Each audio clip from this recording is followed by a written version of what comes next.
ஓம் நமோ நாராயணாய. அருவமும் உருவம் ஐலமே இறைந்தவா, கருவிதம் நாற்கரம் கவியொளி உடையுடன் இருமுகம் தனையுமே தியானம் செய்திட ஒரு தடை இல்லாமல் ஒழியும் தடைகளே. ஆதி மூலமே அரியே நல்லோர் ஜோதியே சுடரே ஜொலிக்கும் அகோபிலனே ஓதிட அருளுக ஒளிர் பரிமுகத்து நாதியே அடியே நவிலும் பண்பலே.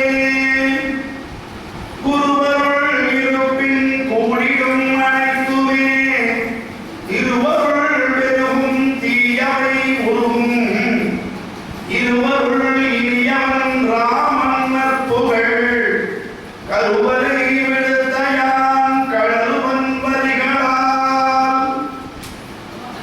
அப்படிப்பட்ட ராமகாதையிலே நாம் சுந்தரகாண்டம் நம் சுந்தரகாண்டத்தை பார்த்துக்கிறோம். என்ன ஆகிறது? ஆஞ்சநேயர் மகேந்திர மலையிலிருந்து கிளம்பி விஸ்வரூபம் எடுத்து போகிறார். நடுவில் ஐநாத மலை வந்து அவருக்கு உபச்சாரம் பண்ணுகிறது.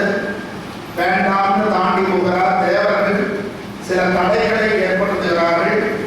சுரசைன்னு ஒருத்தி வரா, அவளை ஜெயிக்கிறார். சிங்கிகை வரா, அவளை ஜெயிக்கிறார். அப்புறம் போய் அங்கே இறங்குறார். இறங்கினா அந்த லங்கின்னு ஒருத்தி தடுக்கிறார். அவளுக்கு இவருக்கும் பேச்சு ஆரம்பிக்கும் போதே அடிக்கடி ஆரம்பிச்சுட்டு ஓங்கி ஒரு குத்து விட்டார். இந்த வெண்கிணியை ஓங்கி ஒரு குத்து விட்டார். உடனே அந்த வெண்கிணியை நம்ம கிளம்பி போயிட்டான். இனிமே இந்த நகரத்தை அழிஞ்சு போயிடும் அப்படின்னு சொல்லிட்டு அதுக்கப்புறம் உள்ள இல்லாம போய் எல்லா இடமும் தேடி பார்க்கிறார். அப்புறம் பார்த்தா சீதா தேவி கிடைக்கலன்னு இங்க வருத்தப்பட்டார். அதுக்கப்புறமா அசோகவனத்தை பக்கம் போனார். அசோகவனத்துல ஒரு சிம்சுபா மரம் அப்படிங்கிறதுல ஒளிஞ்சிட்டு இருந்தார். ஒளிஞ்சிட்டு தேடுறாங்க. நம்ம பார்த்தா ஒரு தேஜஸா வெள்ளம் இருக்கு. அதெல்லாம் சீதா தேவி உட்கார்ந்துட்டா. சூழ்நிலை என்னன்னு பார்க்கறார். ராவணன் வருகிறான். வந்து சீதையிடம் கெஞ்சுகிறான். அப்புறம் கோபிச்சுட்டு 2 மாசம் டைம் தரேன், அதுக்குள்ள நான் சொல்றதை கேளு, இல்லைன்னு சொன்னா உடனே கொண்டு திருடுறேன் அப்படிங்கிறான். அப்படி இருக்கிற சிச்சுவேஷன்ல அதுக்கப்புறம் அவன் போனப்புறமும் அரக்கியவர்கள்லாம் அவளை ரொம்ப ஹிம்சை பண்ணி எப்படியாவது இது ஒதுக்கும் அப்படின்னு சொல்லி ஹிம்சை பண்ணுகிறார்கள். அப்படி இருக்கும் பொழுது அவளுடைய கண்ணீரை ஒரு கருப்பு கரம் எடுத்து வச்சது அப்படின்னு சொன்னோம். அது யாருக்கு சொல்லவானது அப்படின்னா விபீஷணனுடைய மகள் திரிஜடை. எல்லா இடத்துலையும் ஒருத்தனாவது நல்லவன் தான் இருப்பான் முடியும். அது மாதிரி மகாபாரதத்துல 100 சகோதரர்கள்ல விகர்ணன் அப்படின்னு ஒருத்தர் உருவாக்குறான். அவன் வந்து பண்ற அகரமெல்லாம் தப்புன்னு எடுத்து சொல்லுவான். ஆனா கேட்க மாட்டான் துரியோதனர்கள் யாருமே. பாக்கி 99 பேரும் துரியோதனன் என்ன சொல்றானோ அதுதான். இந்த ஒருத்தன் மட்டும்தான் தர்மத்தை எடுத்து சொன்னாங்க. ஆனா அது பலிக்கல. அதே மாதிரி இங்க பார்த்தீங்கன்னு சொன்னா இவ்வளவு ராட்சசருக்கு மத்திய அந்த விபீஷணனுடைய பொண்ணும் இருக்கா. அவ வந்து சீதையோட தெரியும். அதனால திரிஜடை அப்படின்னு அவதான் அவன் சொல்றா, உனக்கு நல்லது சொல்லு. இவ்வளவு பேர் எல்லாம் கஷ்டம் கஷ்டம்னு சொல்றோம் இல்லையா, நம்ம யாரையாவது போய் சொல்லும் பொழுது அவர்கள் வந்து என்ன கஷ்டம் கேட்குறதா இல்லையா, உனக்கு கஷ்டம் அப்படின்னா ஐயோ இவன்ட்ட வந்து எல்லாம் சொல்லணும். இப்போ கஷ்டத்தை நம்ம கிட்ட வந்து சொல்றாங்க அப்படின்னா நம்ம ஒன்றும் தீர்த்து வச்சுருவோமான்னு தெரியாது. ஆனாலும் நம்ம ஆறுதலாக ஒரு வார்த்தை, சரிம்மா உனக்காக நான் வருமானம் வேண்டிங்க அப்படின்னு நம்ம சொல்லும் பொழுது அவர்களுக்கு ஒரு நிம்மதி, ஏதோ ஒரு ரிலீஃப் நமக்கு நடக்கும் அப்படின்னு. மனசுல நடக்கும்னு நம்ம நினைச்சாலே நடக்கும். அதனாலதான் எப்போவுமே பாசிட்டிவ் திங்கிங் இருக்கும். அது மனசுல என்ன சொல்றோமோ அது கூடிய சீக்கிரம் நடக்கும். எத்தனை ஆழமா எத்தனை நம்பிக்கையோட எத்தனை தடவை சொல்றீங்களோ அதுதான். அது ட்ரை பண்ணி பாருங்க. ஏதாவது ஒரு சின்ன விஷயத்துல பிஸ்கெட் ஏதாவது விஷயத்துல ட்ரை பண்ணி பாருங்க. அதுக்கப்புறம் பெரிய விஷயத்துல நம்ம போகலாம். அதனால அப்படி இருக்கும் பொழுது பார்த்தீங்கன்னு சொன்னா அந்த திரிஜடை தான் நல்ல விஷயம் சொல்றாங்க.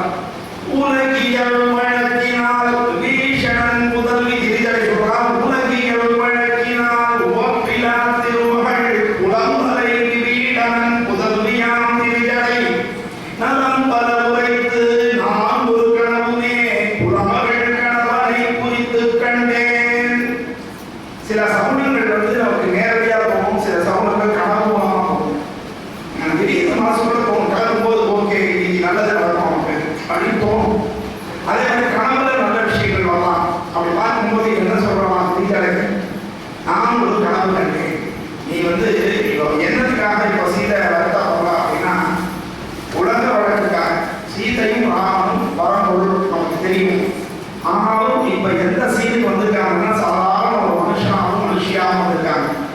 ராஜேஷ் மைக் ரொம்ப அனுபவப்பட்டு அப்படின்னு தெரியுது. ஆனால் அப்போ என்ன ஆகுது, இந்த உலகத்துல வந்து பிறந்துட்ட காரணத்தினால அவர்கள் மனிதர்களாக இருந்திருந்தார். கிருஷ்ணர் வந்து தான் ஒரு பரம்பொருள் வந்து பல இடங்களை காமிப்பார். ஆனா ராமர் வந்து பல இடங்களை காமிக்க எந்த இடத்துலையுமே காமிக்க மாட்டார். அவர் அறியாம தானாவே சில நல்லது நடக்குமே தவிர அவர் தானாகவே எதையும் காட்டிக்கொள்ள மாட்டார். சாதாரண ஒரு மனுஷனை போல நடந்தது. அதனால சீதாதேவியும் அந்த இடத்துல ஒரு சந்தோஷம் இல்லாதவரை போல இருக்கிறார். அவர்கிட்ட சொல்றான், நலம் பல உரைத்து நான் ஒரு கவலைப்படாத, உனக்கு நல்லது நடக்கும், நிச்சயமா நல்லது நடக்கும், பெரிய போயிடாத வாழ்க்கை அப்படின்னு சொல்லலாம். என்ன கனவு வேண்டாம் அப்படின்னா, பெண் பூமாலையும் வெள்ளை பட்டும் எண்ணம் போலவே எழிலோடு அணிந்து வண்ண சிவிகை வளமாய் ஏறி பின்னாயிராதவன் திகழ்தல் கண்டேன். நல்ல வெள்ள ஆடை, செம்ம சூப்பரா பழஞ்சு போல வச்சிருக்க, கலக்கம் இல்லாத ஆடை, அந்த ஆடை வெள்ளை பட்டு அடிச்சிருக்க. அவருடைய எண்ணத்தை போலவே அது தூய்மையானது. ஏன்னா ராமபிரான் தான் நேர்மைக்கு எடுத்துக்காட்டு, தூய்மைக்கு எடுத்துக்காட்டு. அழகா அதை வந்து அணிஞ்சிட்டு இருக்க. இப்படி நம்ம பெருமாள் முதலாக அலங்காரம் பண்ணிக்கிறாரோ அது மாதிரி வண்ண சிவிகை நல்லா அலங்கரிக்கப்பட்ட ஒரு பல்லக்கரை ஏறி இருக்க, அப்படியே ஊர்வலமாக இருந்திருக்கிறார். அப்படி அந்த ராகவன் இருப்பதை நான் கண்டேன். அப்படின்னா இதெல்லாம் என்ன ஒரு வெற்றியோட அடையாளத்தை சொல்லலாம். அப்படி மட்டும் இல்லம்மா, சரி அவரை இவரை சென்றுப்பா, சரி அவருக்கு வேற பொண்ணு பார்த்துலாம் இருக்கு, அதுக்காக திருப்பி மாப்பிள்ளை இடத்துக்கு போயிருக்காருன்னு நினைச்சிடக்கூடாது. அதனால சொல்றான், சூழ்ந்தவர் போன்ற சூரிய குலத்து வாழ்ந்திடும் வான்புகழ் வள்ளல் தன்னோடு ஆழ்ந்திடும் அன்பினை அருகிருந்தனே தாழ்ந்தனர் அனைவரும் தருமம் வாழவே. நீதான் மக்கள் உட்கார்ந்து, வேற யாரும் இல்லை, நீதான் பக்கத்தில் உட்கார்ந்திருந்த. எப்படின்னா அவர் சூரிய குலத்திலே வாழ்ந்திடும் வான்புகழ் பெற்றவர். என்ன காரணம்? இப்போ ராமனுடைய முன்னோர்கள் பல பேரும் நமக்கு தெரியாது, ராமனுடைய பின்னாடி வந்தவர்களையும் பெருசா தெரியாது. அவன் உச்சன் அவ்வளவுதான், அவனை பத்தி நம்ம பெருசா அதுக்கப்புறம் கவலைப்படல. ரைட்டா? அப்போ எப்பவும் நிரந்தரமான ஒரு புகழ் யாருக்கு இருந்தது சூரிய குலத்துல அப்படின்னா அது ராமபிரானுக்கு தான் இருந்தது, இருக்கிறது. அப்படிப்பட்ட ராமபிரான் அவன் மிகப்பெரிய வள்ளல், யார் எதை கேட்டாலும் கொடுக்கும். ஒரு தடவை வெளியில கலக்கும் போது பிராமணோட வந்து கேட்கிறார், அவரை தானமானது பிராமணன், அவர் வேலைக்கு போக மாட்டார்கள், சம்பாதிக்க கூடாது, அவர்கள் என்ன பண்ணாலும் உலகத்திற்கு வேண்டிய யாகங்கள் ஹோமங்கள் இதெல்லாம் செய்யணும். ராஜாக்களும் நம்மளோட கொடுக்கறத வாங்கிட்டு அதிலேயே சந்தோஷப்பட்டு தன்னுடைய வாழ்க்கையை நடத்துவாங்க. இதுதான் ராமனுடைய இலக்கணம். அப்படி வரும்பொழுது எனக்கு சில பேர் ரொம்ப ஏழையா இருக்கும். அதனால அவர்களுக்கு என்ன பண்ணுவாங்க, அந்த காலத்துல ராஜாக்கள் அவர்களுக்கு நிலம் கொடுப்பார்கள், அவர்களுக்கு வீடு கொடுப்பார்கள், அவர்களுக்கு பசுமாடு கொடுப்பார்கள். ஏன்னா இதெல்லாம் இருந்துதான் அவன் வாழ்க்கை ஓடி, வாழ்க்கை ஓடிட்டுதான் தர்மத்தை செய்யும். பணம் இல்லைன்னா அவனுக்கு தர்மத்தை செய்யணும். அதனால ஐடியா பண்ணிடுவான். அதனால நாம வந்து ராஜாக்களுடைய கடமை, அதாவது ஒவ்வொரு 4 வர்ணத்துல 3 வர்ணங்கள் சேர்ந்து ஒரு வர்ணத்தை பார்க்கணும். இப்படிதான் நம்ம கட்டமைச்சோம். மற்ற 3 வர்ணத்துக்காக ராமன் நல்ல காரிய தர்மங்களை செய்யணும், கடவுளை கும்பிடணும், வேண்டிக்கணும். மற்ற 3 வர்ணத்தையும் எதிரிகளிடத்திலிருந்து காப்பாற்ற வேண்டியது சத்திரியனோட தர்மம். மற்ற 3 வர்ணத்திற்கும் வேண்டிய உணவு ஆகாரங்களை எல்லாம் ஏற்பாடு பண்ணி கொடுக்கிறவன் வைசியன். மற்ற 3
போய் போருக்கு நாளையா என்றான். அப்படிப்பட்ட வள்ளல் அன்றைக்கே காலையில் இருந்தால் வேலை முடிஞ்சிருக்கும். அதுக்கப்புறம் எத்தனை இழப்புகள், எத்தனை கட்டங்கள். ஆங்கிலேய போய் சந்திக்கலாம், எதுக்கணும் லட்சுமணன் எவ்வளவு பிரச்சனை. அதனால அப்படி நமக்கு என்ன வந்து பார்க்கக்கூடாது, அடுத்தவனுக்கு எவ்வளவு உபகாரம் பண்ண முடியும்னு பார்த்தவன் ஆகையினாலே அந்த வள்ளல் இருந்தால் அவர் பக்கத்துல நீ இருந்த கவலை அப்படின்னு சொன்ன அவருக்கு சந்தோஷம் பெறுவான். அதோட மட்டும் இல்லை, அப்ப நம்ம என்ன காம்ப்ரமைஸ் ஆகிட்டு திரும்பி ராமர் அயோத்திக்கு போயிட்டாருன்னு அப்படின்னா இல்லை. நான் ராவணனை பத்தி ஒரு படம் கண்டேன். அவன் என்ன பண்றான், மும்மடி தலையும் மண்டிய எண்ணெயும் இதெல்லாம் தான் இறக்கணும். நம்ம எண்ணெய் தேய்ச்சிட்டு கண்ணாடியை வரக்கூடாது, எண்ணெய் தேய்ச்சிட்டு சாப்பிடக்கூடாது, எண்ணெய் தேய்ச்சிட்டு வேற மாதிரி காரியங்கள்லாம் பண்ணக்கூடாது. அது மாதிரி நம்ம சாஸ்திரம் எண்ணெய் தேய்ச்சோமா நம்ம எதைய ஊறிட்டு போய் குடிச்சுட்டு வந்து அப்புறம் தான் நம்ம அறியணும். அதுலேயே எல்லா காரியத்தையும் பண்ணணும். மடி தலையும் மண்டிய எண்ணெயும் விழித்த வெறியனாய் விடுகிற குருதியை படித்த சிவப்புடை பாவியோன் அணிந்துமே. சில ட்ரெஸ் எல்லாம் நம்ம போடக்கூடாதுன்னு போடக்கூடாது. வெறும் பியூர் ஒயிட்டா லேடிஸ் ட்ரெஸ் போடக்கூடாது. அது வந்து நமக்காக, அது வந்து வேற ஒருத்தர் தான் போடணும், நம்ம போடக்கூடாதுன்னு சாஸ்திரம். ஆனால் இப்போ நம்ம என்ன செய்யறோம், கரை இல்லாத வேட்டிய ஆண்கள் கட்டுறது. துணியூடாவது கரை இருக்கும், கோடி துணின்னு சொல்லுவோம், அதுலதான் கரை இருக்காது. அதனாலதான் கரை இல்லாத வேட்டியை கட்டக்கூடாது அப்படின்னு சொல்லியிருக்கோம். ஆங்க சார். அப்புறம் என்னன்னா கருப்பு ட்ரெஸ் பியூர் பிளாக் யூஸ் பண்ணவே மாட்டோம். அதனால அதை நம்ம அவாய்ட் பண்ணணும். இதெல்லாம் வந்து சாஸ்திரம் ரைட்டா. அப்படி இருக்கும் பொழுது என்ன பண்றாங்க, ரத்தத்தையே படிக்கக்கூடிய அளவுக்கு பயங்கரமான சிவப்பு உடைய அந்த பாவியோடு அணிந்துமே இடிந்த கழுதை ரதத்தில் செல்லவே. அதாவது கழுதைனா மட்டம் அர்த்தம் இல்லை. எப்பவும் ராஜாக்கள்லாம் குதிரை கூட்டின தேர்வெல்லாம் போவாங்க. இந்த கழுதை தீட்டுல தேர்வா போறாங்கன்னா அவங்க வந்து தவறான ஒரு அழிவு பாதைக்கு போகிறார்கள். சிம்பாலிக்கா சொல்லக்கூடிய ஒரு விஷயம்.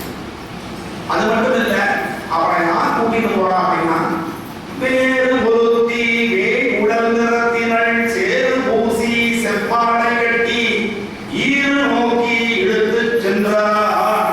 கூறுகின்றேன் கூற்றுவன் திசையிலே. ராவணன் என்ன போயிருக்கான், தெற்க நோக்கி போயிருக்கு.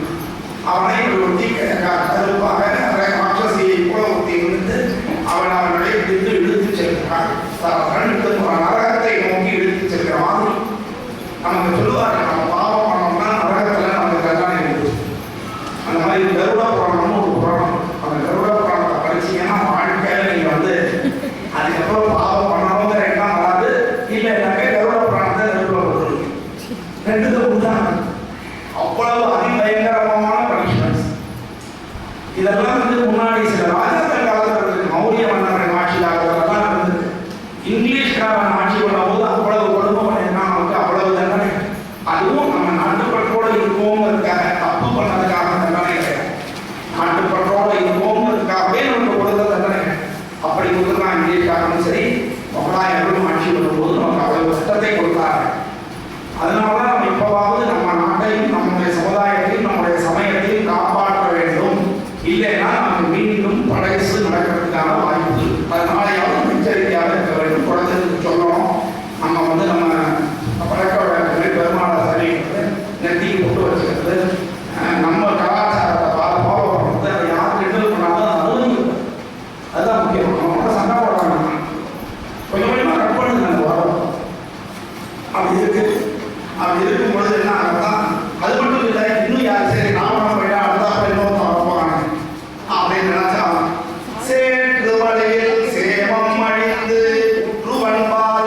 இந்திரனை ஜெயித்ததுனால அந்த பேர் இந்திரஜி.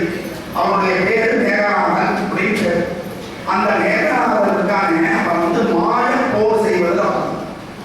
இங்கேருந்து நினைப்பான், அம்பு போடுறான்னு இவனை நோக்கி அம்பு போடும்போது டக்குனு வரைக்கும் அங்கே போயிடும். அங்கேருந்து அம்பு அப்படி வரும்.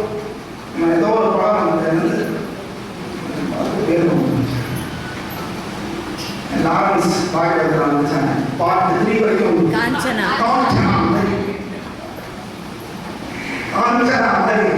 அப்படி டக்குன்னு வரைஞ்சிடுவாங்க. அப்ப எந்த நம்ம அம்பு போடுறது அந்த மாதிரி மாய போர் செய்வது அவ்வளவுதான். மாற்று போரின் மகன் மேகநாதனும் ஈற்றை முடிவு கொடுத்தாங்க. அதனால கவலைப்படாத. அப்ப எல்லாரும் போயாச்சு. விபீஷணன் இருக்காங்க. அவன் என்ன அதுவும் கனவு வருது, முன்னாடியே கனவு வருது. தருமம் ஒன்றே தன்னுயிர் கேளோடு கருத்தின் என்னை கௌரவம் அடைந்தார். என்னுடைய தர்மத்தின் பக்கத்திலேயே இருக்கக்கூடிய என்னுடைய தந்தையாகிய விபீஷணன் மட்டும் கௌரவத்தை அடைந்தார்.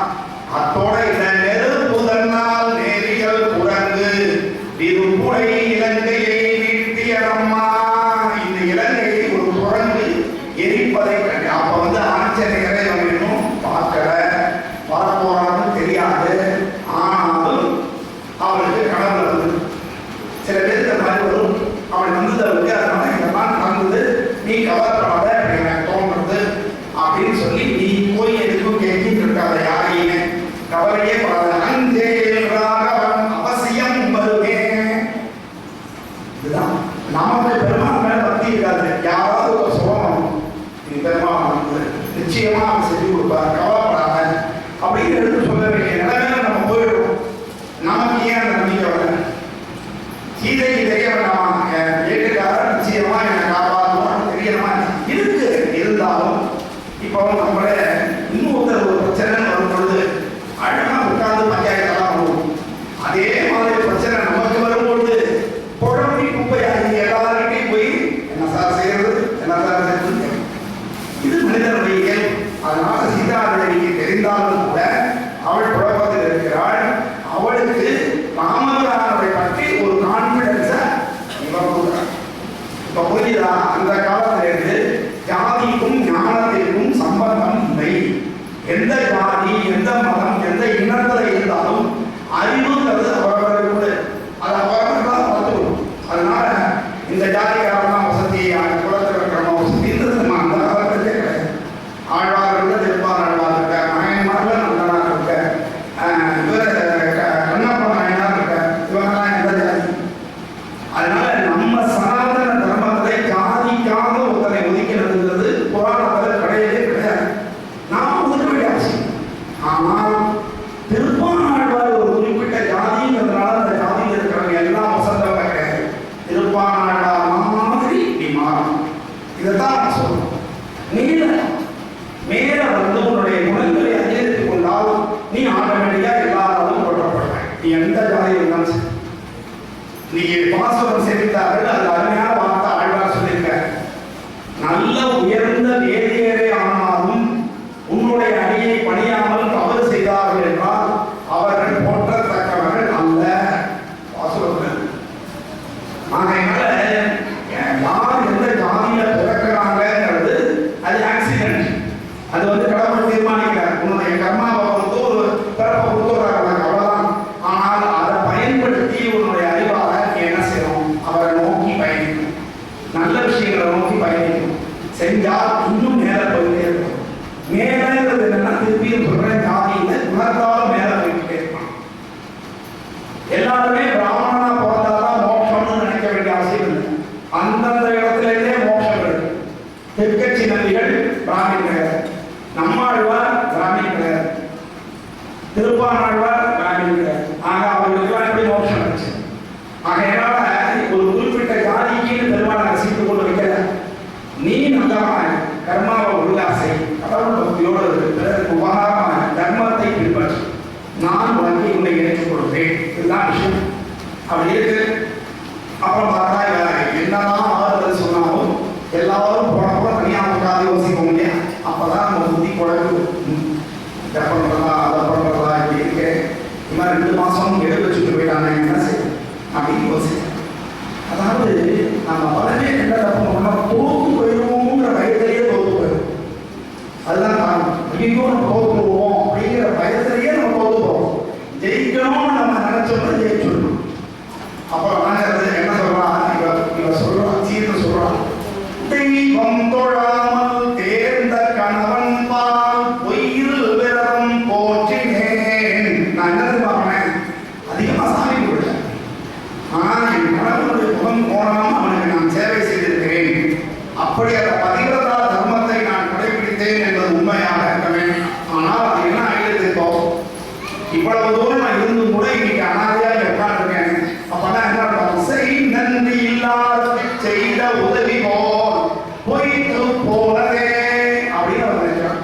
நான் செய்த விரதம் தான் என்ன போயிருந்தேன், புருஷனுக்கு நான் சுவாசமா இருந்தேன், தர்மத்தை செஞ்சேன். சாஸ்திரம் அதானே சொல்றது, லேடிஸ்க்கு தனியா விரதமோ தனியா பூஜையோ தனியா நமஸ்காரமோ தேவையில்லை, செய்யக்கூடாதுன்னு சொல்றேன். நல்லா புரிஞ்சுக்க, செய்யக்கூடாதுன்னு சொல்றேன், தேவையில்லை. ஏன் தேவையில்லை, நீங்க உங்களுடைய புருஷன் நல்லவனா இருந்து அவன் தர்மத்தின் பக்கம் இருக்கும் பட்சத்துல அவனுடைய தர்ம காரியங்களுக்கு உதவியாக இருந்து ஊக்கப்படுத்தி அவனுக்கு எல்லா விதத்திலையும் உபகாரமாக குடும்பத்தை கவனித்துக் கொண்டாலே உங்களுக்கு மோட்சம். நீங்க பக்தி பண்ண வேண்டிய அவசியம் கிடையாது, ஞான மார்க்கம் உங்களுக்கு தேவையில்லை, வெறும் கர்ம மார்க்கம் போதும் என்று கொடுத்திருக்கிறது சனாதன தர்மத்தில் கொடுத்திருக்கிற விஷயம். அதனாலதான் உங்களுக்கு தனியா எதுவும் கிடையாது. இப்ப ஆனா எல்லாத்திலையும் வந்தாச்சு. விஷ்ணு சொன்னதே அம்மா சுப்புலட்சுமி தான். அது மாதிரி இப்ப வேதங்கள் நிறைய சொல்ல ஆரம்பிச்சுட்டாங்க. வேதங்கள் ஏன் சொல்லக்கூடாதுன்னா அது கர்ப்பப்பையை பாதிக்கும் அப்படிங்கிறதுனால சில சப்தங்கள் லேடிஸ் யூஸ் பண்ண வேண்டாம். அனுமதி இருக்கிற இடத்துல பெண்கள் வரக்கூடாதுன்னு ஒரு ரூல். என்ன சார், பெண்ணுக்கு மட்டும் உள்ள ஆண் மட்டும் வரலாமா, உனக்கு தானே கர்ப்பப்பை இருக்கு, அதனால அனுமதி இருக்கிற இடத்துல பெண்கள் வரக்கூடாதுன்னு. அது மாதிரி தான் இந்த வேதங்களை வந்து சில மந்திரங்களை பெண்கள் உச்சரிக்காம இருப்பது அவர்களுக்கு நல்லது. எனக்கு உடம்புலாம் கவலை இல்லை, நான் வந்து வேலை படிக்கிறேன். இப்போ நிறைய பேர் படிக்கிறாங்க வேத பிராமணர்களே, அவங்க வேதம் படிக்கக்கூடிய பெண்கள் இருக்காங்க. திருவேணி வேலையை பார்த்தீங்கன்னா அவங்கெல்லாம் வந்து ஜம்மன் எல்லாம் பண்ணிட்டு தான் இருக்காங்க. அதனால எதுக்கு சொல்றோம், பெண்களுக்கு அதுதான் தர்மம் கொடுத்துருக்கு. அதனால திருவள்ளுவர் சொன்னார், தெய்வம் தொழாள் கொடுநன் தொழுதழுவாள் பெய்யன பெய்யும் மழை. யார் சொன்னா மழை பெய்யினா பெய்யுமா அப்படின்னா கடவுளை கும்பிடணும். அதாவது ஒரு விஷயம் புரியும், கடவுளை கும்பிடாதேன்னு சொல்றது. சில பேர் சொல்லுவாங்க மனசு சுத்தமா இருந்தா ஓசாங்க, உடம்பு சுத்தமான பெரிய விஷயம். டெய்லி அதுக்காக பக்கத்தில் யாரும் போக முடியுமா? அது மனசு சுத்தத்தை அவ்வளோ ஈஸியாக அடைய முடியும். அதை கூட சொல்றது, யாருக்காவது நான் 100% மனசுல சுத்தமா இருக்கேன் அப்படின்னு சொன்னாங்கன்னா முதல்ல போய் சொல்றான். 100% சுத்தமாக இருக்க முடியாது. ஏன்னா மனசுங்கிறது அப்படிப்பட்ட ஒரு பொதுவான ஆயுதம். நம்மளை வராத பாடுபடும். என்ன கெட்டதெல்லாம் உண்டோ அதெல்லாம் முதல்ல சொல்லிக்கும், தப்பானதான் செய்ய சொல்லும். அதெல்லாம் மீறி ஜெயிச்சு பக்குவப்பட்டு நம்ம மனசை அடக்கணும். புத்தி மனசு ரெண்டு. இந்த மனசுங்கிறது எங்கேயும் கிடையாது. உடம்புல எங்க இதயத்தை வந்து மனசுன்னு சொல்லக்கூடாது. இதயம் வந்து சதை, அதுக்கு திங்க் பண்ற கெப்பாசிட்டி கிடையாது. அப்போ உங்க மனசு எங்க இருக்குன்னா மூளையில தான் இருக்கு, புத்தி எங்க இருக்குன்னா அதுவும் மூளையில தான் இருக்கு. இது ரெண்டும் தான் உங்களை போட்டு ஆட்டி படைக்கிறது. எது சொல்றத எப்ப கேட்கணும், பிறருக்கு உதவி பண்ணும் பொழுது, பிறரிடத்திலே அன்பு செலுத்தும் பொழுது, பிறருக்காக நாம் இயங்கும் பொழுது மனசு சொல்றத கேட்க, ஆபத்தை உணரும் பொழுது, கடமையை செய்யும் பொழுது, காரியங்கள் செய்யும் பொழுது புத்தி சொல்றது. இந்த வித்தியாசம் நமக்கு தெரியும். மாற்றி மாற்றி சொல்லிடுவோம். நமக்கு பிடிக்கிறதுங்கிறதுக்காக எல்லாம் செய்யணும். தர்மம் என்ன சொல்றது, தெளிவா என்ன சொல்லியிருக்காங்க கேட்டு பண்ணணும். அதனாலதான் திருவள்ளுவர் சொன்னார், அப்படி தெய்வத்தை தொழாமல் கணவனை மட்டுமே தொழுது கொண்டு அவனுக்கு பொதுவாக உபகாரமாக இருக்கக்கூடிய பெண்கள் பெய்யும் சொன்னால் மழை பெய்யும் அப்படின்னு திருவள்ளுவர் 2000 வருஷத்துக்கு முன்னாடி. ரைட்டா? எதுக்காகனா அந்த அந்யோன்யம் இருக்குது. எதுக்காக அவன் நிற்கான், ஆம்பளை மாதிரி அவங்கள நீயும் ஆம்பளை வேலையை கூட நீங்க செய்றீங்க, அவன் பொம்பளை வேலையை கூட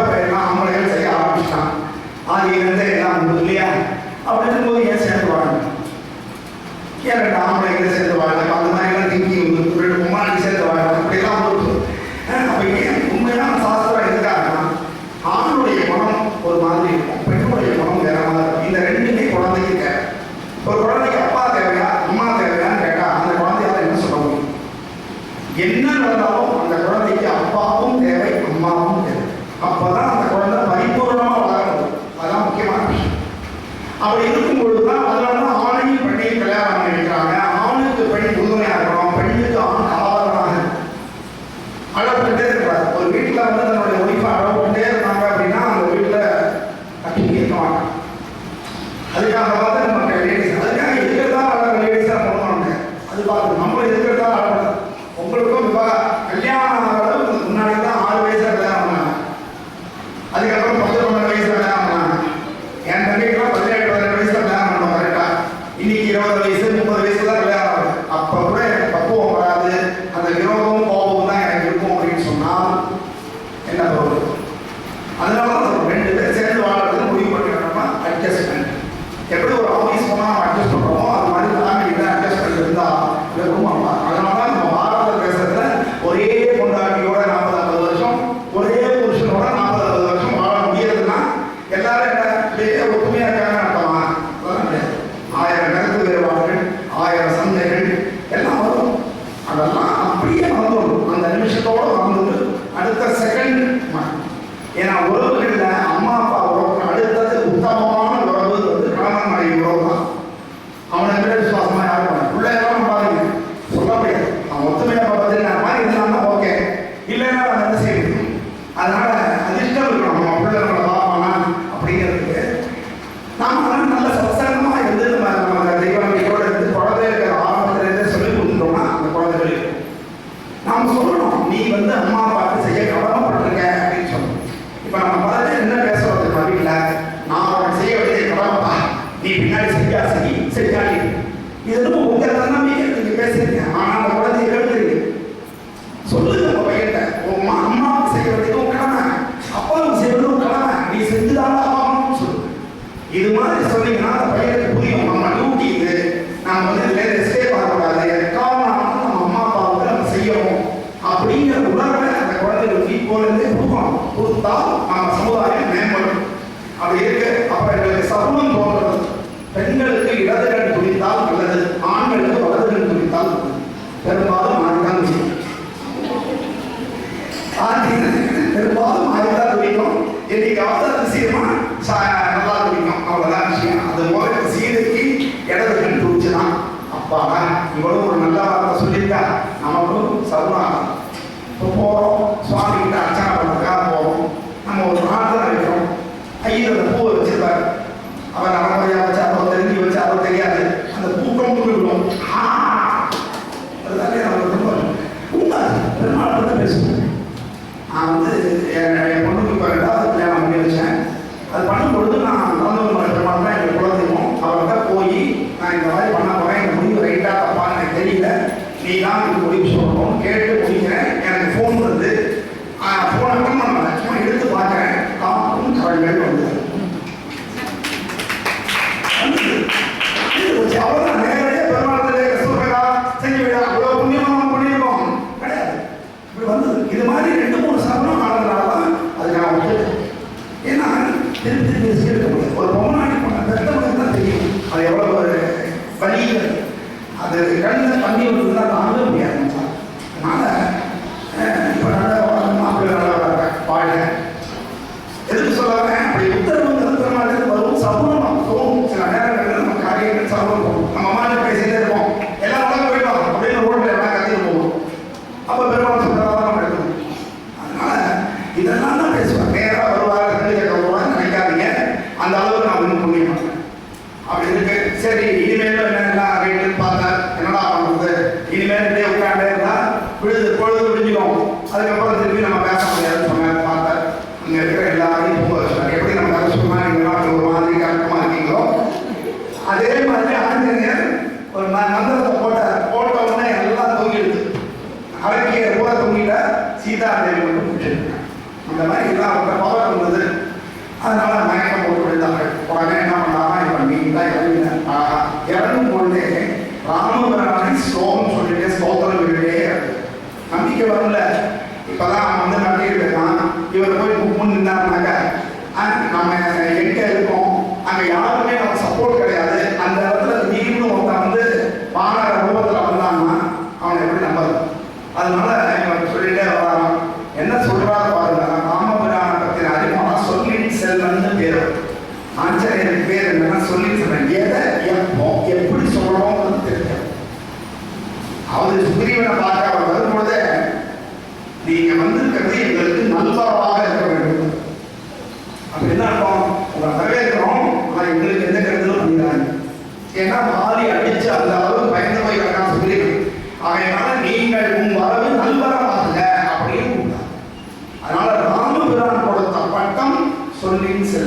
அப்படிங்கிறது ஆஞ்சநேயருக்கு கொடுத்த பட்டம்.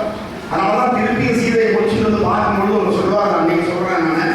இப்ப என்ன சொல்றாங்க, சந்திரமுகமும் சாகசவில்லும் சுந்தர குணமும் சுவாசமாய் அறமும் அந்தமில்மையும் அடைக்கல கையும் சொந்தமாய் கொண்டதோர் சொக்க தந்தமே. ராமனுக்கு சர்டிபிகேட் கொடுக்குறார். இதை விட ராமன் விளக்கமா சொல்ல யாராலையும் முடியாது. என்ன சொல்றாரு, அவர் பிறந்தது சூரியகுலம், ஆனா முகம் சந்திரகுலம். ஏன்? எப்பவுமே கூடு, கோபம் வராது ராமனுக்கு. அதுக்கு பெரும்பாலும் பார்த்தீங்கன்னா ஒரு 2 இடத்துல தான் கோபம் வந்தது. ஒரு இடத்துல அந்த கடலரசன் படிவுடனே ஒரு பொய் கோபத்தை உருவாக்குறார். இன்னொரு இடத்துல லக்ஷ்மணன் தான் ஒரு கோபம். நமக்கு நேரத்தில் பெரும்பாலும் ஒரு கோபம் வராது. சூரிய குலத்திலே பிறந்தாலும் அவருடைய முகம் சந்திரன் பார்ப்போம். அதனாலதான் இன்னைக்கு வந்து பட்டாபிஷேகம் நாளை கிடையாதுன்னு சொல்லும்போது கூட முகத்தில் வருத்தமோ கோபமோ வரவில்லை. சித்திரத்தையும் வளர்ந்த செந்தாமாரி ஒத்திருந்தது கமராட்டாளர் சொல்றோம். அப்படி இருக்கக்கூடிய அதனால சந்திரமுகம். ஆனா முகம்தான் சாந்தமா இருக்கும், வில்லு சாந்தமா இருக்க. சாகசமே அதை எடுத்தான்னா ஒரு பேரை, ஒரு இல், ஒரு வில், ஒரு சொல். ராமன் சொன்னால் ஒரு சொல், அந்த சொல்ல காப்பாற்றும். ராமனுக்கு ஒரே மனிதான். இந்த எப்பிறவையில் இரு மாதரை சிந்தையாலும் தொகையேன். அதான் முக்கியமான விஷயம். ராமபிரான் சொல்லணும்னா சிந்தையாலும் தொகை. இந்த ஜென்மத்தில் எனக்கு ஒரே மனைவிதான், அது சீதாதேவி தான். அதே மாதிரி ஒரு சொல், ஒரு வில். அவன் இலக்கு வச்சான்னா அந்த இலக்கு தப்பா. இலக்கு வச்சா எற விழணும். புரியல வருது. இந்த பாட்டு குறி வச்சா ஆதி சொல்லிட்டேன். Correct correct. சரி, 70 மார்க் போட்டுருங்க. குறி வச்சா எற விழணும் அப்படிங்கிறது எங்கேருந்து எடுக்கப்பட்ட வசனம்னா ராமபுராணத்தில் எடுக்கப்பட்ட வசனம். சரி, அவங்க கேஸ் போடுறோம். சுந்தர குணம். குணம் எப்படிப்பட்டது? அழகான குணம். சுந்தரங்கிற வார்த்தை ரொம்ப அருமையான வார்த்தை.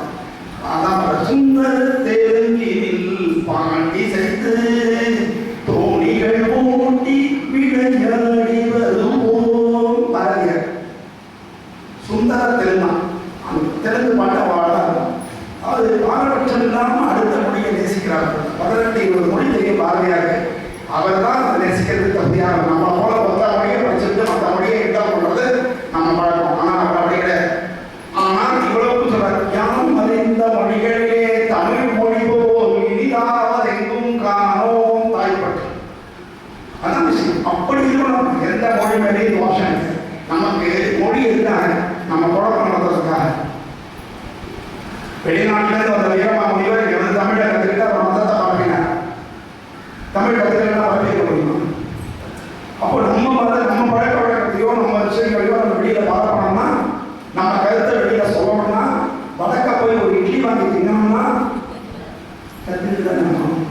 இல்லைன்னா ஒவ்வொருத்தரும் வந்து இது மாதிரி கூட்டிட்டு போக முடியுமா? டிரான்ஸ்லேட்டர் பெரிய பெரிய அமைச்சர்கள்லாம் அந்த டிரான்ஸ்லேட்டர் சும்மா அவர் இங்கிலீஷ் தெரியல, நல்லா தவறு, ஹிந்தி தெரியல, நல்லா தவறு கூட்டிட்டு போயிருக்காங்க. நம்ம மொழிக்கு போக முடியுமா? அதனால யாரும் நம்ம தெரிஞ்சுக்கணும். மொழி தெரிஞ்சுக்கிட்டதுனால தப்பு. நம்ம குழந்தைகளுக்கு எத்தனை மொழி கற்றுக் கொடுவோம், கற்றுக்கணும். என் மச்சனெல்லாம் குஜராத்தில் இருக்கிறபோது குஜராத்தி கற்றுக்கலாம், ராஜஸ்தான் போகும்போது ராஜஸ்தானி கற்றுக்கலாம். அதெல்லாம் பெரிய விஷயம். அது மாதிரி கற்றுக்கணும், எல்லா மொழியும் கற்றுக்கணும். சுவாசமாய் அறமும். அறம்ங்கிறது அவனுக்கு வந்து ஒரு பொழுதுபோக்கு கிடையாது, மூச்சு காட்டு. அதனால தர்மத்தையே சுவாசமாக கொண்டவன் ராமபிரான். அந்த மெய்யும். இன்னி வரைக்கும் பொய் சொல்றேன், நாளையிலிருந்து பொய் சொல்றேன் ராமனுக்கு கிடையாது. எண்ணி வரைக்கும் இருந்தாலும் முடிவில்லாமல் எப்பொழுதும் உண்மையே பேசக்கூடியவன். அடைக்கல கையும். யார் வந்து அடைக்கலன்னு கேட்டாலும் கட்டாயமா கொடுப்பான். ராவணன் கேட்டிருந்தால் கூட பின்னாடி வந்து தூது போகிறது போது சொல்லுவாங்க, ராவணன் தூது அனுப்புவோம். ஆஞ்சநேயர்லாம் போயிட்டு வந்த அப்புறமா இந்த பக்கம் வந்தாச்சு, லங்கைக்கு வந்தாச்சு. சண்டைக்கு முன்னாடி திருப்பி ஒரு தூது அனுப்புவாங்க. அப்ப லட்சுமணன் சொல்றான், ஏதாவது வைத்திய கூப்பிட்டுருந்தா ஏற்கனவே தான் தூது போயிட்டு வந்தாச்சு, அவன் முத்து வந்தா முன்னாடி விட மாட்டேங்கிறான். இன்னும் என்னடா தூது அப்படின்னா, இல்லை இல்லை அனுப்புவோம். இன்னும் அங்கே தான் அனுப்புறதுன்னு சொல்றாங்க. அப்போ அவன் கேட்கறான், ஏன்னா அப்படி தவிர இப்போ அனுப்புறீங்க. ராவணன் ஓகே பண்ணி கொடுத்துருவான்னு சொல்லுவோம். இவர் அதுக்கு முன்னாடியே விபீஷணனுக்கு பட்டாபிஷேகம் பண்ணி வச்சாச்சு. இந்த கரையில வந்தாலுடைய விபீஷணனுக்கு நீ தான் இனிமேல் லங்காதிபதினு சொல்லியாச்சு ஒரு சொல். அப்ப இனிமே யார் லங்காதிபதி? விபீஷணன் தான் இருக்க முடியும். நீ இப்ப தூது அனுப்புற, ஒருவேளை ராவணன் சரண்டர் ஆயிட்டான், நீ தான் யமன் அரசன் ஓகே சொல்றாங்க. அப்போ அவனுக்கு எப்படிதான் ராஜ்யத்தை கொடுப்பார், லங்கை ராஜ்யத்தை எப்படி விபீஷனுக்கு கொடுப்பாரு? அப்ப இவன் சொன்னா, நான் சொன்னதுதான் லங்கை ராஜ்யம் விபீஷனுக்கு நம்ம அயோத்தியை ராமனுக்கு கொடுத்துருக்கோம். அதுதான் வள்ளல் ராமன் வள்ளல் சொன்னோம். அடைக்கலையும் எவன் எந்த சிச்சுவேஷன்ல வந்து கேட்டாலும் அடைக்கலம் வந்தால் அவன் உதவியே தீரணும். தர்மம் உடையவன் அவன். இதையெல்லாம் தன்னுடைய சொந்தமாய் கொண்டதோர் சொற்க தங்கம் அப்படின்னு சொன்னார். இதை விட சீதை என்ன புரியாதா? எப்படி சொன்னாலும் அதுவே நாளைக்கு தெரிஞ்சு வச்சிருக்காங்க. இப்போ சினிமா நடிகர்களை பற்றி ரீல்ஸ் வருது, நியூஸ் வருது, அந்த விஷயம் தான் நம்ம தெரிஞ்சு வச்சுட்டு அதை பேசினாக்க அதை அவங்கள பற்றி முழுமையாக பேசுறதாக. ஏன்னா அதில் சில விஷயம் தான் வெளியில் வரும், சில விஷயம் வெளியில் வராது. ஆனால் உள்ளார்ந்த விஷயங்களை நம்ம தெரிஞ்சு வச்சுட்டாதான் அவன் வந்து இவன் ஆளுது, இவனுக்கு க்ளோஸ்ன்னு நமக்கு தெரியும். அப்போ ராமபிரான் எல்லா அப்படின்னு சொல்றான். அப்படியாச்சு. அப்பதான் இவளுக்கு கொஞ்சம் நம்பிக்கை வருது. சரி, ஏன்னா இவளுக்கு பயம், மாறு வேஷத்துல யாராவது வந்து காணும் அப்படின்னு. அதனால திருப்பியும் கேட்கறோம். அப்பதான் சொல்றான், என்ன நடந்தது கதையை சொல்ற ஆஞ்சநேயர். முன்கதை தெரிய முடியும். அப்பதான் பிளாஷ்பேக் தெரிஞ்சாதான் இது உண்மையான ஒத்துக்க முடியும். கூனியா அரசை புரியன கொடாது காணிடை வந்தார் கவர்ந்தன் முதலாம் மானிட தடைகளை மணியச் செய்தார் மானிடம் மயங்கிய மனைவியை குறைத்தார். இது ஒரு தெரிஞ்ச கதை நம்ம சொல்றார். கூனிங்கிறதுனால அவரால் அரசை இழந்தான்னு சொல்ற. புரியன கொள்ளவில்லை. இது ஒரு பெரிய விஷயம் கிடையாது. கூனி கெடுக்காட்டி கூட நாதனே கேட்டதான் கொடுத்துருப்பார், தசரதனே கேட்டதான் கொடுத்துருப்பார், கைகையே கேட்டதான் கொடுத்துருப்பார். அவருக்கு லட்சியம் கிடையாது. நான் ராஜ்யம் மகாபாரதத்துல 12 வருஷம் காட்டுக்கு போயிருக்கோம். 1 வருஷம் அஜ்ஞாதவாசம், மறைந்து வாழ்தல் அப்படிங்கிறது அஜ்ஞாதவாசம். அதுவும் முடிச்சுவாங்க. முடிகிற நேரத்தில் இவங்கெல்லாம் ஒரு மீட்டிங் போடுவாங்க. எப்படி யுத்தம் பண்ணலாம், நமக்கு அஜ்ஞாதவாசம் முடிஞ்சோடனே நம்ம துரியோதனத்தை தூதன் பண்ணலாம், என்ன இல்லை நேரடியாக சந்தைக்கு போயிடலாமா அப்படின்னு கேட்கும்பொழுது தர்மன் சொல்றான்னா, எனக்கு இந்த காட்டில் இருக்கிற வாழ்க்கையே நிம்மதியாக இருக்கு, நான் ஆளுக்கு இப்படியே இருந்தோம். இந்த பள்ளிக்கூடம் கோவில்லாம் இல்லைன்னா நான் ஆளுக்கு நிம்மதியாக எங்கேயோ போயிட்டு வந்துருப்பேன் இல்லையா? அந்த மாதிரி ஃபீல் தர்மனுக்கு இருந்துதான். என்ன இருந்தது, என்னை விட்டுட்டீங்கன்னா நான் ஆளுக்கு போவேன், இந்த ஊர்த்தியெல்லாம் பாடுறது, மான் போடுறது, ஏதோ பழத்தை சாப்பிட்டு இருக்கேன், ஒரு டென்ஷன் கிடையாது. எனக்கு ஃப்ரீ பேர்டாக இருக்கேன். என்னை விட்டுருந்தேன். நீ விட்டுருலாண்டா, திரௌபதி கூந்தலை பார்த்தியா, அவ்வளோ பெரிய கூந்தலையும் அவுத்து விட்டு உட்காந்துருக்காரு அப்படின்னு அவன் ஞாபகப்படுத்துவாங்க கிருஷ்ணன். அதனால மகாபாரத யுத்தத்தை நடத்தியவர் கிருஷ்ணன். இல்லைன்னா தர்மபுத்திரன் வேண்டாம்னு பேசணும். எல்லாருக்குமே இன்ட்ரெஸ்ட் இல்லை. ஏன்னா அதுதான் மறந்து ஏன் 14 வருஷம் வெளியில் அனுப்புறாங்க, 12 வருஷம் வெளியில் அனுப்புறாங்க, இதெல்லாம் ஒரு கணக்கு. அப்போ மறந்துடுவாங்க, அந்த டேலண்டே மறந்து. நான் ஸ்கூல்லேயே யூகேஎஸ் கலக்கி எடுத்துருக்காங்கன்னு வச்சுக்கோங்க பேச்சு. சரி, யூகேஎஸ் சொல்லக்கூடாது, யூகேஎஸ் சொல்லணும், எஸ்எம்எஸ் கலக்கிட்டு இருக்காங்க. ஒரு 5 வருஷம் ஸ்கூலில் விட்டு நின்றுடுறாங்க. திருப்பி ஸ்கூலுக்கு வரணும், வந்தால் அதே மாதிரி செய்ய முடியும். டச்சு எந்த ஒரு தொழிலையுமே தொடர்ந்து செஞ்சால்தான் மரியாதை. அது மாதிரி இவர் வந்து ராஜ்யத்துக்காக அடையக்கூடியவர் இல்லை அப்படிங்கிற கருத்தை சொன்னான்னா, காணகத்துக்கு வந்தால் மானிட தடைகள் ஏன் ராட்சசர்களை அழிக்கணும். பல பேர் ராட்சசனும் தேவர்களும் விரோதி, அதனால அப்படி கிடையாது. எவன் சமுதாயத்துக்கு நல்லது செய்கிறானோ அவன் தேவன், எவன் சமுதாயத்துக்கு கெடுதல் செய்கிறானோ அவன் ராட்சசன். இப்படித்தான் நீங்க பார்க்கணும். அப்படி சேர்ந்த ஒரு குறிப்பிட்ட ஜாதி அப்படி குறிப்பிட்ட ஜாதி அவதான் இரண்டிய கசிப்புக்கு மகனாக பிறந்த பிரகலாதன் ஏன் அழிக்கப்படல, பிரகலாதனுடைய பேரன் மகாபலி ஏன் அழிக்கப்படல? ஆகையினால ராட்சசன்றதுக்காக அழிக்கல, யாரும் கெடுதல் செஞ்சால் அழியும். அதான் முக்கியமான செட்டா பரிபாலம் துட்ட நிகரம். துட்டன் அந்த துட்டனை கண்டால் ஊற விலகு. அப்போ கெடுதல் பண்றவங்க அழிக்கலாமா வேண்டாம்? அப்படி இருக்கு. அதனால மானிட தடைகளை மணியச் செய்தால் மானிடம் மயங்கிய. அதனாலதான் எந்த பொருள் மீதும் பெண்கள் ஆசைப்படுற. இப்போ சாதாரண நேர்மையா வேலை பார்த்துருப்பான். அவன்கிட்ட எங்க எடுத்து விட்டு பாருங்க, டிவி பண்ணிட்டார், எடுத்து விட்டு பாருங்க, கார் வாங்கிட்டார் அப்படின்னா அவன் செஞ்சா வாங்கியிருப்பான். அப்ப இவன் என்ன செய்யணும், தன் மனைவிக்கு அதெல்லாம் வாங்கி கொடுக்கணும் உடனடியா அப்படின்னா இவனும் நாளைக்கு கையில விளக்கு கொண்டாடணும். ஆகையினால இந்த மாதிரி படங்கள்லாம் வந்து சினிமாவே எல்லாம் காமிச்சிடலாம்.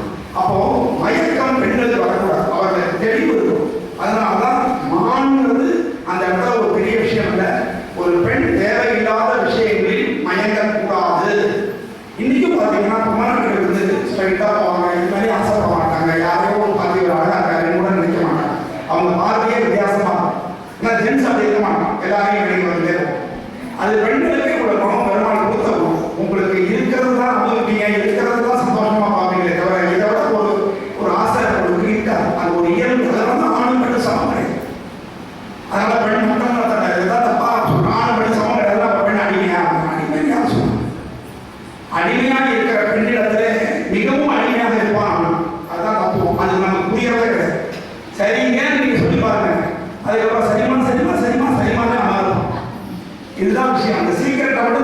செஞ்சோம்னு சொன்னா ஜெயிக்கணும். அடுத்தது என்ன ஆகுது? சரி, இந்த சுக்ரீவன் வாலி கிடைக்கணும்னா எடுத்து சொல்லலாம், எல்லாமே சொல்றான். சுக்ரீவன் நட்பு கொண்டார், வாலியை அடிச்சார், எல்லாமே ஏன்னா அதெல்லாம் சீதைக்கு தெரியாது சொன்னான். அப்புறம் இங்க கடலுக்கு வந்தோம். கடலுக்கு வந்தப்பறம் பார்த்தீங்கன்னு சொன்னா அங்க என்ன இருந்ததுன்னா சம்பாதின்னு ஒருத்தர் இருந்தது. சம்பாதி பற்றி உங்களுக்கு தெரியுமான்னு தெரியல. ஜடாயுக்கு அண்ணா சம்பாதி. இந்த ஜடாயு ஒரு தடவை என்ன பண்ணலாம், சூரியனை பார்த்து பறந்துடுவான். காஞ்ச நேரம் இப்படி பறந்துடுவாங்க. அப்படி இருக்கும்போது ஜடாயு பார்க்க மாட்டாங்க. கழுகுன்னா மிக உயரத்தில் வரும். அதனால ஜடாயு பறந்து போற கிட்ட போக அந்த ஜடாயுக்கு வெப்பம் தாங்கல. சூரியன் கிட்டலாம் யாருமே போக முடியாது. அப்படி இருக்கும்போது என்ன ஆகுது, இந்த சம்பாதி தன்னுடைய தம்பியை காப்பாற்றுறதுக்காக அவருக்கு மேல பறந்து போறான். தம்பியை காப்பாற்றுறதுக்காக தம்பி சொன்ன வச்சு கேட்க மாட்டேங்க, டே வேணாங்களா அப்படின்னா நம்ம பசங்க கேட்கறது இல்லைல்ல. அப்ப என்ன பண்றது, அவனுக்காக அம்மாவோ அப்பாவோ கூட போகணும் பின்னாடி. டே 18 மணிக்கு வந்து பெரிய பைக்கெல்லாம் எடுத்துட்டு ரோஹிணின்னு போகாதான் அப்படின்னு அப்பா சொல்லுவார். அப்பாக்கே தெரியாம பைக் எடுக்கணும். அப்புறம் இவன் பின்னாடியே தேடிக்கணும் உங்களை ஆரம்பிச்சிட்டாங்கன்னா நம்ம ஆகும். அதனால இதெல்லாம் சொல்ல முடியாது. அப்படிங்கிறதுக்கு சம்பாதி மேலேயே பறந்துட்டு போக, பறந்துட்டு போனதுனால அந்த சூரியனுடைய வெப்பம் தாக்கி இவருடைய ரெக்கைகள் கருகி இவருக்கு அப்புறம் இவரை பார்த்து ஜடாயு திரும்பி வந்து வச்சுக்கோங்களேன். அவர் இந்த கடற்கரையில தென்கடற்கரையில ஒரு இடத்துல உட்கார்ந்துட்டார். இவர்கள் எல்லாம் வருகிறார்கள், காத்துட்டு இருக்காரு. அதுதான் அந்த காலத்தில் கம்யூனிகேஷனே கிடையாது. ஆனாலும் ஒருத்தருக்காக ஒருத்தர் காத்து கொண்டிருந்தார். சபை காத்து இருந்தார். அவர் வருவார்னு வந்தார், கனிகளை கொடுத்தாள். அந்த மாதிரி இந்த சம்பாதி உட்கார்ந்துருக்காங்க. என்னதுக்காக அப்படின்னா இந்த ரெக்கைகள் எப்பொழுது திரும்ப வளரும் அப்படின்னு. இந்த கழுகுக்கு ஒரு தூங்கு எப்போவுமே ஒரு 50 வயசு நோவானவங்க இந்த கழுகு நோவமா தனியாக ஒரு மலையில போய் தன்னுடைய மூக்கை கொத்தி உடச்சிடும். ரெக்கையெல்லாம் பிச்சு போடணும். பிச்சு போட்டுட்டு 6 மாதம் சாப்பிடாம அப்படியே இருக்கும். அப்புறமா அந்த ரெக்கை இதெல்லாம் புதுசாக முளைக்கணும். அப்போதான் அது தெரியும். இது கழுகினுடைய தன்மை. சயின்ஸ் கதையெல்லாம் கூடாலாம் இல்லை. இது நம்ம எக்ஸிபிஷன் வச்சோம். அதனால இந்த கழுகு அது மாதிரி இவருக்கு ரெக்கை படுது. இந்த ரெக்கை எப்போ வரும் அப்படின்னு அவர் கேட்கும் பொழுது, யார் உங்ககிட்ட உட்கார்ந்து ராமநாமத்தை ஜபிக்கிறார்களோ அப்பொழுது வருவாங்க. இவங்க தான் வந்து உட்கார்ந்து அங்க என்ன பண்றது, கடல் வந்து தாண்டி போக முடியலையே, இதுக்கு மேல சீதை இருப்பாளா, அப்பதான் உலகத்தினுடைய எல்லையே கடல்னு நம்ம நினைச்சிருக்கோம். இதுக்கு மேல போக முடியாது அப்படின்னு கூட நினைப்போம். அப்படி இருக்கும் பொழுது இவங்க எல்லாம் என்ன பண்றாங்க, ராமரை பத்தி பேசுறாங்க, சீதையை பத்தி பேசுறாங்க, ஜடாயுவை பத்தி பேசுறாங்க. ராமநாமத்தை ஜபித்தால் என்னுடைய இரட்டை வளரும் நம்ம சொல்ல ராமநாமத்தை ஜபிக்கிறாங்க. எப்பவுமே அந்த ஸ்ரீ ராமநாமத்துக்கு அவ்வளவு மகிமை. அதனாலதான் ஈஸ்வரன் சொல்லும் போது ஸ்ரீராம ராம ராமேதி ரமே ராமே மனோரமே சகசிரநாம தத்துல்யம் ராமநாம வரானே.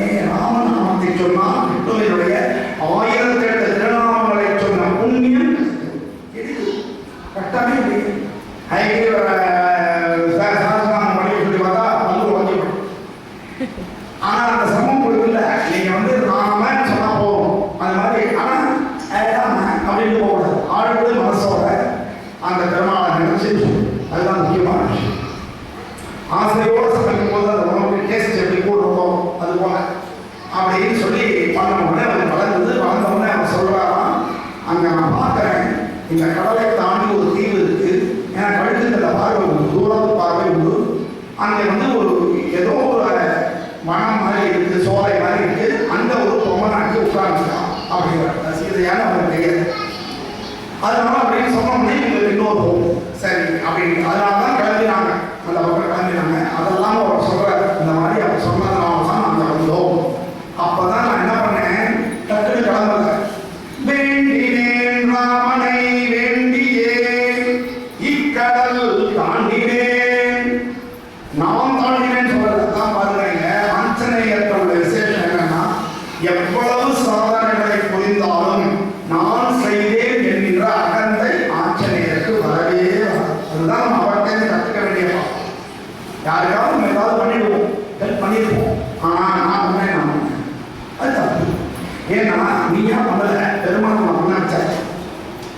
ஒரு உதவியை நம்மகிட்ட கேட்க வைக்கிறதோ அவர் தான், அந்த உதவியை செய்ய வைக்கிறதோ செய்யாமல் இருக்கிறதோ அவர் தான் செய்யணும். நம்ம எல்லாருக்கும் செய்யறது இல்லையா? யாராவது பொதுவாக இந்த இடமா இருக்கிறவங்க இடம் வந்து பணம் கொடு அப்படின்னு பிச்சை கேட்டாங்கன்னா நான் போகிறோம்.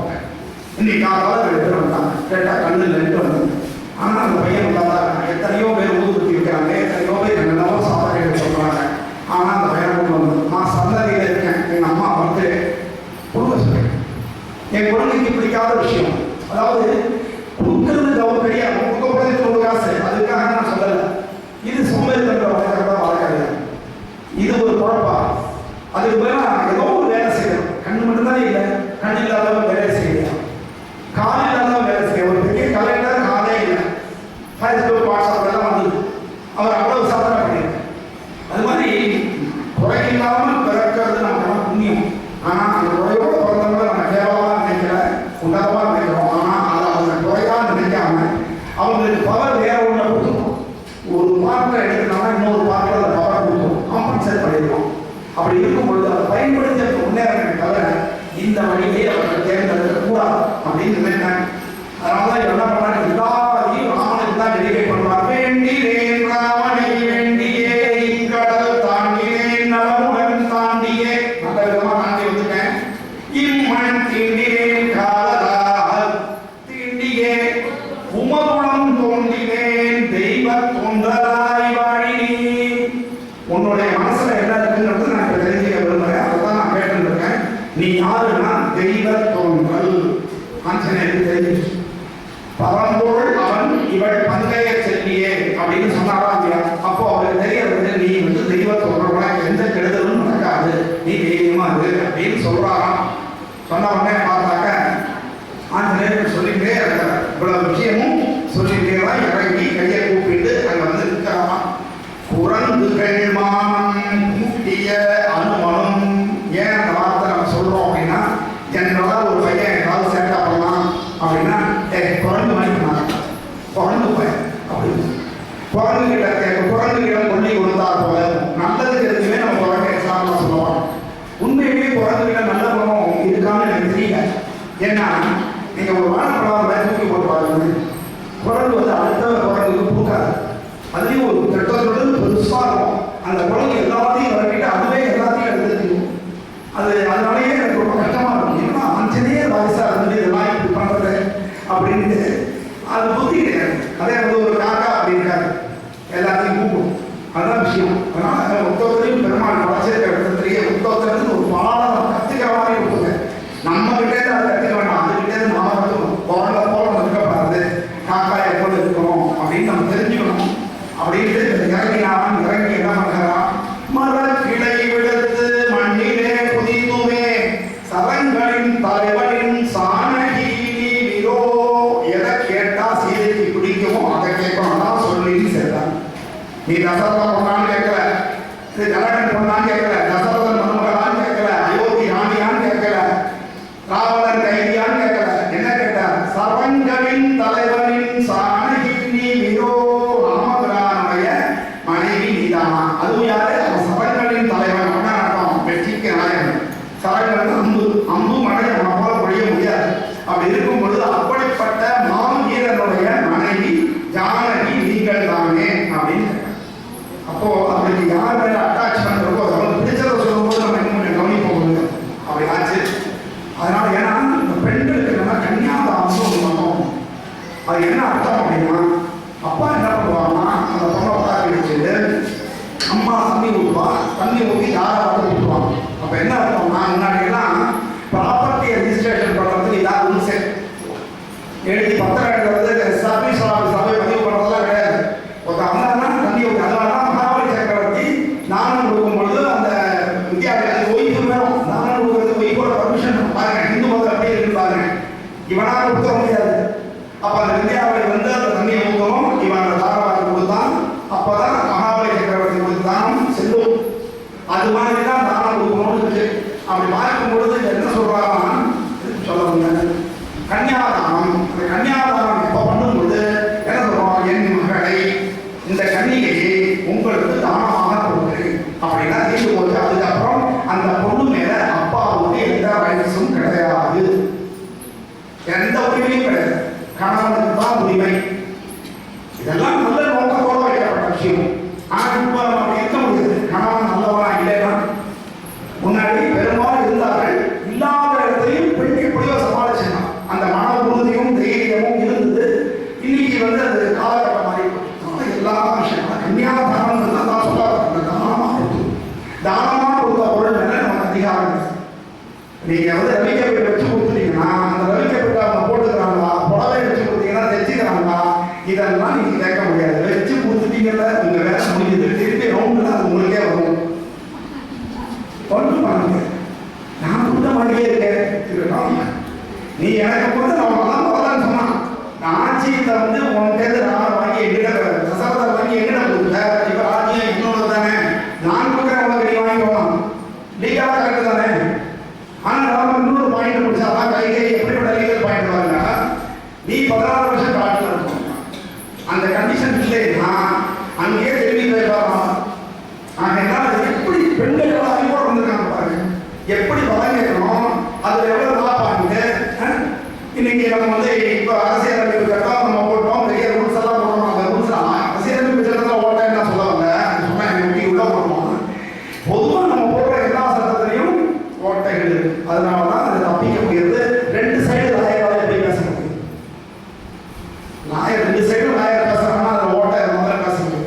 அதனாலதான் சட்டம் ஒரு இருட்டறை அப்படின்னு போட்டான்.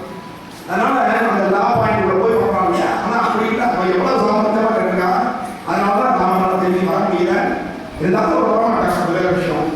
வென்று விளங்கிடும் வேந்தான் தசரதன் அன்று வாழ்த்திய மருமகள் ஜனகனும் இன்று வாழ்த்திய நிலமகள் சீதையே. ஒரு பெண் வந்து வென்று விளங்கிடும் வேந்தான் தசரதன் அன்று வாழ்த்திய மருமகள். அப்ப என்ன அர்த்தம்? புகுந்த வீடு பெருமை.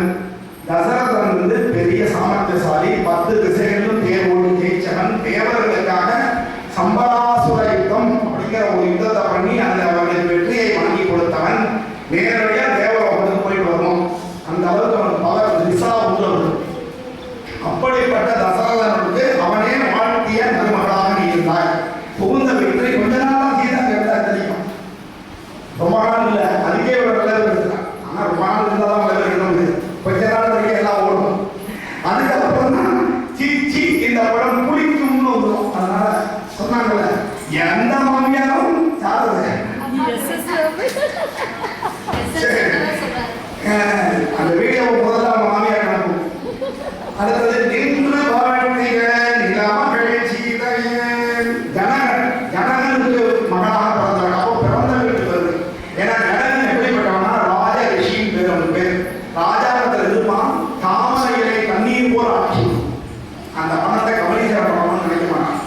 இந்த விஷயத்தை சொல்லும்போது எனக்கு ஒரே ஒரு விஷயம் நான் பாராட்ட வேண்டிய விஷயம் என்னன்னா, நம்ம பாரத பிரதமரை பாராட்டணும்.